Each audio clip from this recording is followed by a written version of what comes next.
with him.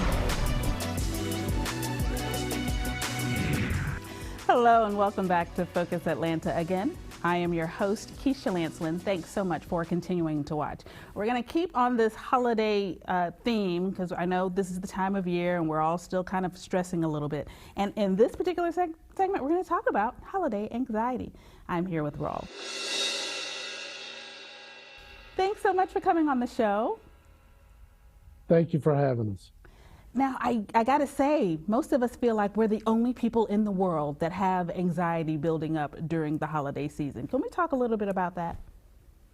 Sure. So every year, the American Psychiatric Association and the Foundation commission a poll to talk to Americans about how they're feeling this time of year. And what we found in our poll is that most Americans do not believe they can afford the holidays. And that's what's causing a lot of holiday stress this year.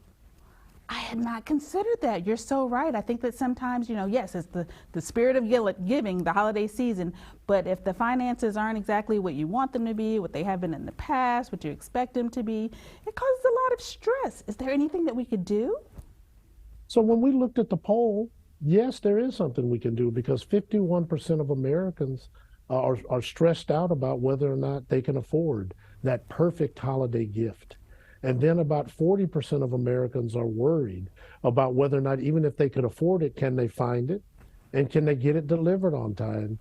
And then nearly 40% of Americans are stressed out because they got hosting duties this year. And I got all these family and friends coming over, and I don't know if I'm gonna be able to stretch my dollar far enough to put food on the table for all the folks that are coming. And so one of the things we're trying to do is make sure people this holiday season are given the gift of kindness. We're going to be a little kinder to ourselves so we can be kinder to others and make a team effort out of the holidays if we can, so that you don't have to go it alone because you're not alone. Let's be kind to our minds.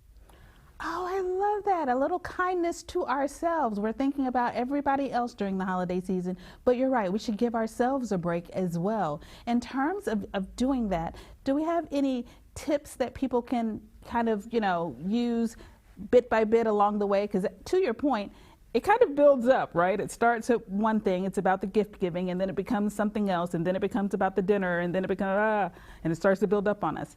Are there any ways for us to any small ways for us to knock down that anxiety along the way? So the small ways start with our devices because we're attached to our devices, right? So we have a new campaign, Keisha, called mentalhealthcareworks.org.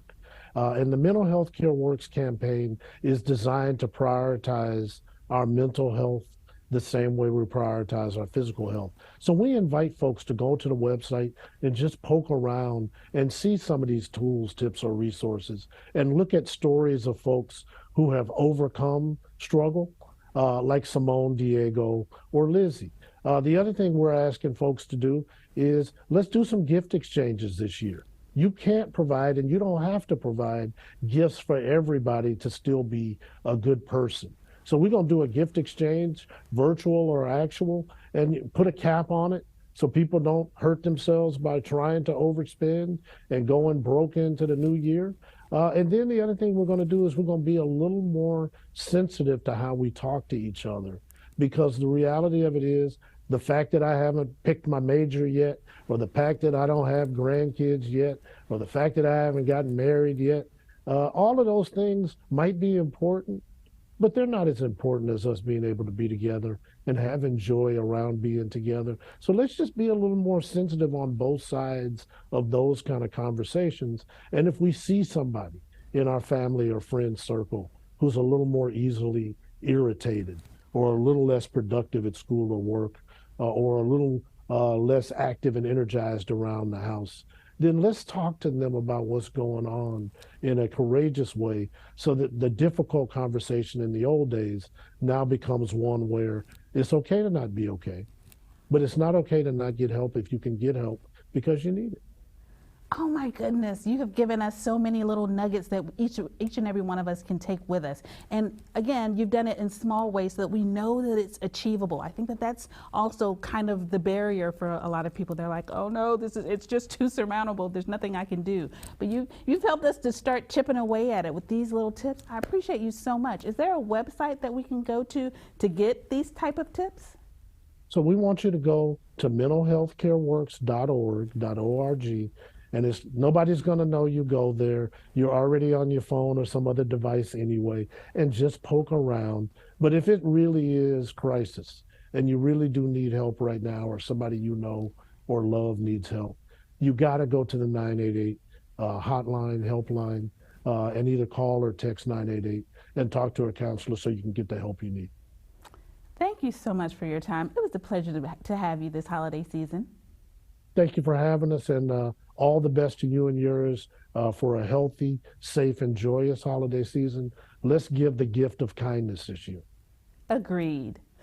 Let's give it the gift of kindness. I can't say it any better than Raw. Please take the opportunity to go to the website, dial the number if you need to. Let's all be here for each other and give the gift of kindness. Thanks, guys, for tuning in to this segment of Focus Atlanta. We'll be right back.